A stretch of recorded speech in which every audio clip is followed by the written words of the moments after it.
नमस्कार, मी श्रीकांत उमरीकर. आपण पाहतात अनलायझर. लाईक करा, शेअर करा, सबस्क्राईब करा. आत्ता मी हा व्हिडिओ तुमच्यासमोर ठेवतो आहे तेव्हा जंतर मंतरवरून जो मोर्चा निघणार होता त्याला पोलिसांनी बंदी घातलेली आहे, अडवलेलं आहे, लाठीमार केल्याचं पण सांगितलं जातं आहे. वस्तुतः पोलीस त्या लोकांना फक्त बाजूला करतात, बॅरिकेड्स लावलेले आहेत. सोनम वांगचुक तर दवाखान्यामध्ये ॲडमिट आहेत आणि 2 दिवसापासून मी पूर्ण पोषण करणार म्हणून अभिजित दिपकेनी आमरण उपोषण सुरू केलं. 2 दिवसात त्याला साक्षात्कार झाला की हे किती अवघड असतं. तोपर्यंत मोर्चाचं प्रत्यक्षमध्ये काय झालं तेही लक्षात येईल. पण हे सगळं बारगळत चाललेलं ही मी तुम्हाला स्पष्टपणे आधीच सांगतो. कुछ नहीं हो सकता इस देश का, इस देश का कुछ नहीं हो सकता। फिर अगर आज भी आप अपने घरों से बाहर निकलकर जंतर मंतर नहीं आओगे तो कुछ नहीं हो सकता। सोनम सर ने जो 20 दिन तक अनशन करके अपनी जान दांव पर लगाई थी, जो इतने पेन में थे, इतने दर्द में थे, वो किस चीज के लिए थे वो? अगर आप आपके घर से निकल कर नहीं आ सकते तो वो जो उनका जो भी सैक्रिफाइस था ना, उस सैक्रिफाइस का कोई मतलब नहीं है। यहाँ पर ये जो स्टूडेंट्स बैठे हुए सोनम सर के साथ, ये भी पहले दिन से बैठे हुए हैं, इनके सैक्रिफाइस का कोई मतलब नहीं है। हमारा जो प्रोटेस्ट चल रहा है 1 महीने से, उसका कोई मतलब नहीं है। किसके लिए लड़ रहे हैं यार हम? हमें तो नहीं कि अगर किसी को नहीं की एग्जाम, हमें बैठा है कि किसी की एग्जाम में हो चुका था हमारा सारा, हम हमारे करियर में लग चुके थे, कोई जरूरत नहीं थी। लेकिन जब बोला गया, जब मैं यूएसए में बैठा गया था तब बोला गया था कि ये कॉकरोच नेशनल सिक्योरिटी थ्रेट है।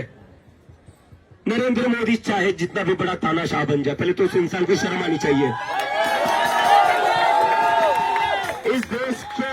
इस देश के इतिहास में नरेंद्र मोदी जितना घटिया प्रधानमंत्री कोई चला नहीं है। हे मी बारगळत चाललं असं का म्हणतो आहे की त्याचे 1-2-3 कारणं आहेत. ओंकार दाभाडकर म्हणून सोशल मीडियात ॲक्टिव्ह आहेत, सक्रिय कार्यकर्ते आहेत, जसे माझे चळवळीतले मित्र आहेत आणि नात्यानं माझं नातूसुद्धा आहे तो. पण त्यांना आज सोशल मीडियातल्या पोस्टवरती 2-3 फार चांगले मुद्दे उपस्थित केलेत. मी ते शेअर पण केलेलं आहे. पण त्या अनुषंगाने आणि बाकीच्या परिस्थितीनुसार ह्याच्या बाबतीमधले काही वेगळे मुद्दे जे समोर आले ते तुमच्यासमोर ठेवतो. सगळ्यात पहिली गोष्ट म्हणजे जसं ओंकारने लिहिलं आहे आणि बाकीच्यांनी पण आता सांगतायत, समोर पण आलेली ही गोष्ट की सर्वसामान्य लोकांमध्ये अस्वस्थता हे कोणी सांगितलं? काही जणांना असं वाटतं आहे, अचानक साक्षात्कार झाला आणि त्यांना असं वाटतं की अस्वस्थता आहे, त्याच्या नावाखाली ते म्हणतात. हा बरोबर तुम्ही 2011ची परिस्थितीची त्याची तुलना, हा प्रकार आणि तो प्रकार.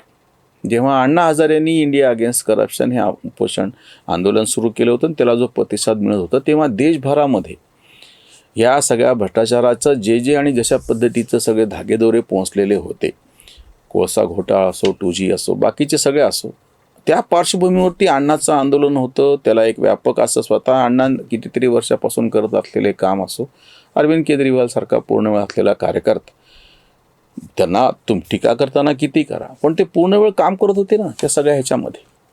त्या सगळ्यातून एकत्रित परिणाम म्हणून ते सगळं जनक्षोभ उसळला, लोक रस्त्यावरती आले. तेव्हाही प्रत्यक्षात सत्ता बदल त्याच्यामुळे झालेला नाही आहे.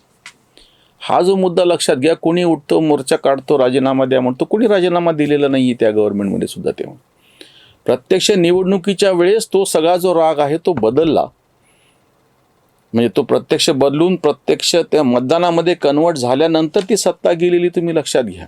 आंदोलनामुळे काहीच होत नाही प्रत्यक्ष त्यावेळी. हे जे आत्ता उठले, मोर्चा काढतो, उपोषण करतो, धरणं देत बसतो, म्हणजे लगेच राजीनामा कोणी देईल असं घडत नाही. आणीबाणीच्या काळातही जयप्रकाश नारायणनी एवढं मोठं आंदोलन उभं केल्याच्यानंतर इंदिरा गांधींनी काही राजीनामा दिलेलाच नव्हता. प्रत्यक्षामध्ये निवडणूक झाली, निवडणुकीमध्ये इंदिरा गांधीचा पराभव झाला. आमचं तेच म्हणणं आहे, तुम्हाला मोदीचा पराभव करायचा असेल तर सक्षम असा तुम्ही पर्याय उभा करा आणि प्रत्यक्ष पराभव करून दाखवा.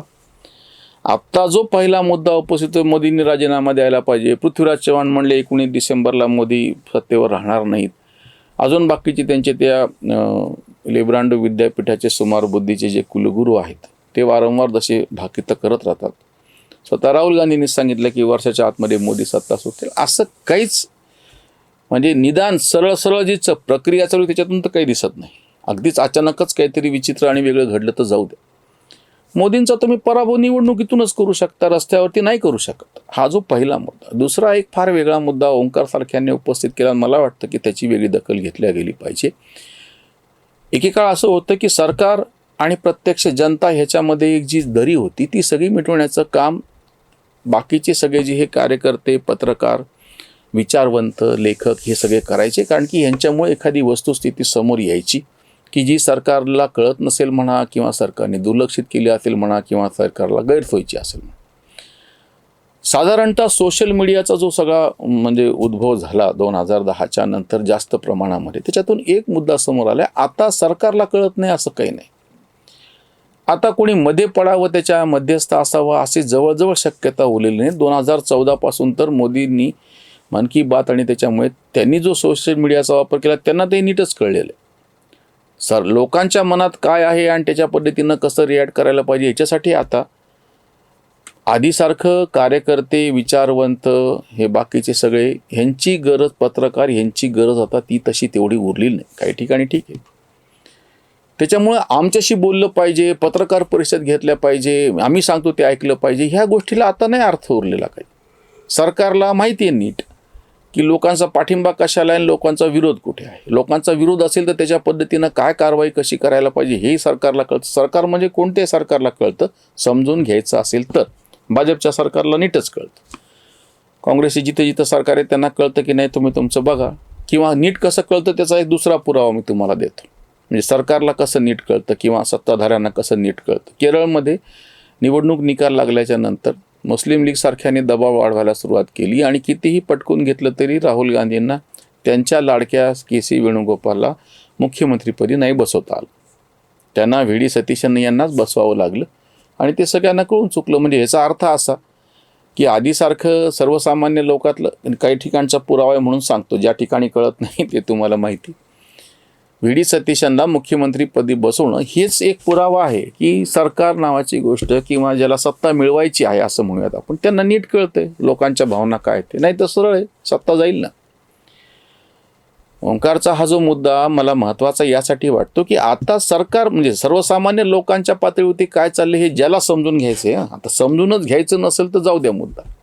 ज्याला समजून घ्यायचं त्याला कळतंय, कारण की बाकीचे मार्ग उपलब्ध आहेत. त्याच्यामुळं कोणी तथाकथित मला शहाणपणा आहे, मी काही सांगतो आणि लोकांना त्याहीपेक्षा सांगणं ठीक आहे, ते ऐकलंच पाहिजे.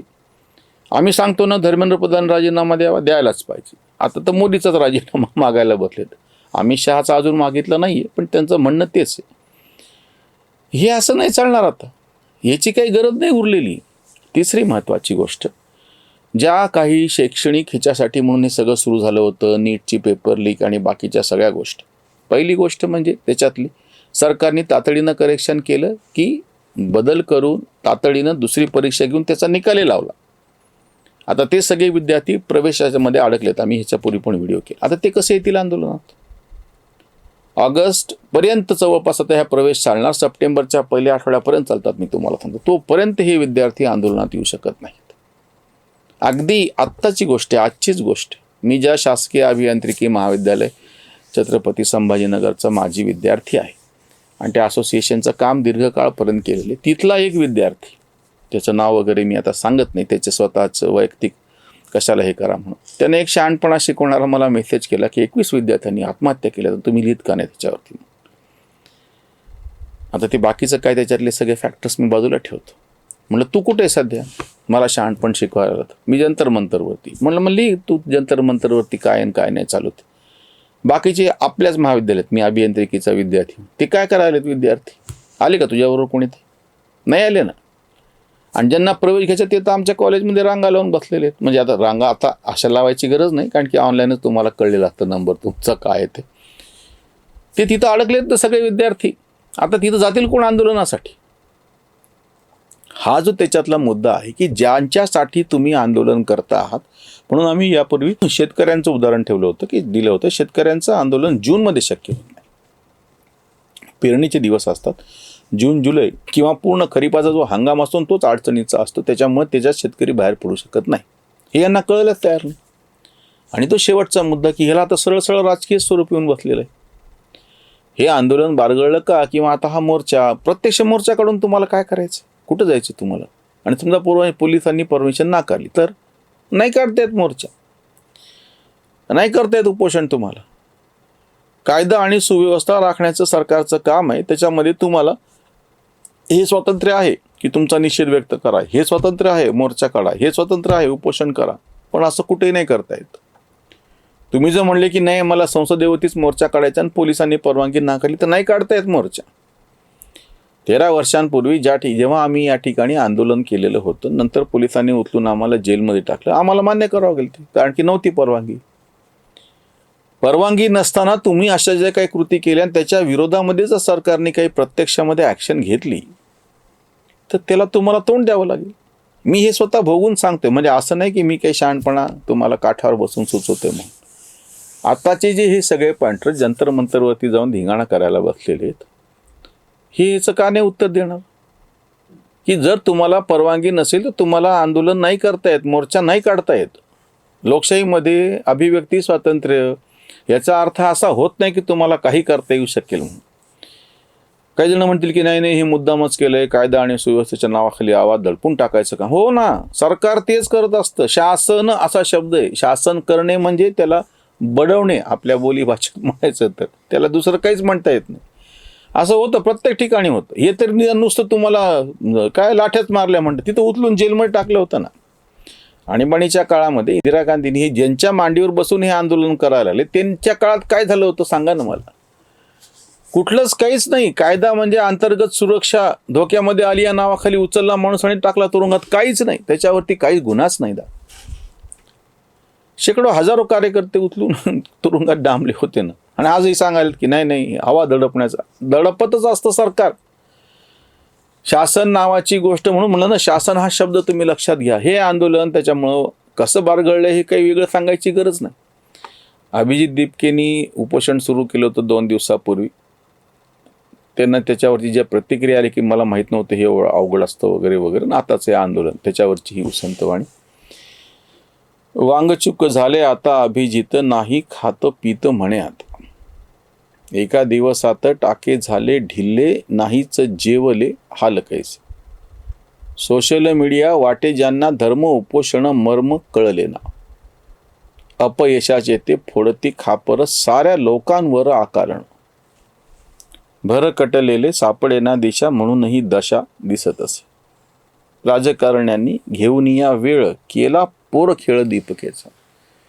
कांत कन्हैयाच्या मार्गे वाट झालं पुढंच येते हाल सर्वे जाणा, पुढंच येते हाल सर्व जाणा. यांचे हाल पुढं काय होतील वेगळं सांगायची गरज नाही. कन्हैया ते एक नाव मी फक्त उसंतवाणीत घेतले. जिग्नेश मेवाणी तुम्हाला मी अजून एक नाव सांगतो. अल्पेश ठाकूर, हार्दिक पटेल, कितीतरी नावं हे सगळ्यांनी गुजरातमधून किंवा त्या बिहारमधून पुढं केली होती. त्यांच्या भोवती वलय तयार केलं होतं. हार्दिक पटेल तर सरळ भाजपमध्ये गेला, अल्पेश ठाकूर भाजपमध्ये गेला, जिग्नेश मेवाणी कुठे कळायला मार्ग नाही. कन्हैया कुमार आधी तथाकथित डाव्यांबरोबर होते, उडी मारली, काँग्रेसमध्ये गेले. त्याच्यानंतर लोकसभेची निवडणूक लढवली, 1 नाही 2 निवडणुका लढवल्या. बिहारमधूनही लढवली, पानदान वाजलं. दिल्लीतील लढवली, पानदान वाजलं. बिहारमध्ये विधानसभेची निवडणूक झाली, काही कुठंच कन्हैया कुमार नावाचा फॅक्टर नाही. आता कन्हैया कुमारचे तर बाईट पेपरवाले घेणार किंवा हे इलेक्ट्रॉनिक्स मीडियावाले पण घेणार. त्याच पद्धतीनं ह्या अभिजित दीपकेचे हाल करून टाकतील. म्हणजे हे काही राजकारण्यांनी करायची गरज नाही. मी मीडियाच तुम्हाला सांगतो, ज्या मीडियानी ह्यांना उचललेला आहे तो मीडिया ह्यांना कधी पायाखाली तुडवेल ह्यांनाही कळणार नाही. की समोर उदाहरणं आहेत. हे नवीनच कशाला, अण्णा हजारेंसारख्याचे बाईट कोणी घेणार. आणि त्या काळामध्ये अण्णा हजारेंच्या शिवाय पान हलत नव्हतं. भले भले त्यांच्या नावानं कसं बोलत होते. मला स्वतःचा माझा या छत्रपती संभाजीनगरचा अनुभव आहे. आणि आता ते सगळे गायब आहेत. अभिजित दीपके वांगचुकचं तर काही नाही. आता त्यांना पोलिसांच्या ताब्यामध्ये रुग्णालयामध्ये आहेत. ते छोट्या मोठ्या अशा बातम्या काही दिवस येत राहतील. त्यांनी मागणी समोर ठेवली, अमुक झाले तमुक झाले, सरकारकडूनही विचार करूत वगैरे असं काहीतरी गुळगुळीत बोलल्या जाईल. ही काही जंतर मंतरवरती बसलेले पोरं काही फार दिवस बसतील असं ह्याच्या 2 दिवसाच्या उपोषणाच्याच नाटकातून कळले. आताचं जे सगळं मोर्चाचा जो फियास्को झाला बारगळ म्हणलं, त्याचे अजून बारकावे हा व्हिडिओ तुमच्या समोर येतील तेव्हा अजून आलेले असतील. म्हणजे मी जेव्हा सांगतोय त्याच्या पलीकडे जाऊन तुम्हाला वस्तुस्थिती माहीत झालेली असेल. पुढं काय होईल हे बघूयात असं म्हणायची गरजच नाही. मी तुम्हाला आत्ताच सांगतो, ह्यांच्या आंदोलनाचं ह्या पद्धतीच्या इथून पुढं ह्या अशा पद्धतीच्या आंदोलनाचं काहीच होणार नाही. तुम्हाला प्रत्यक्षामध्ये सक्रिय असे काही गोष्टींवरती काम करावं लागेल, मूलभूत काम करावं लागेल.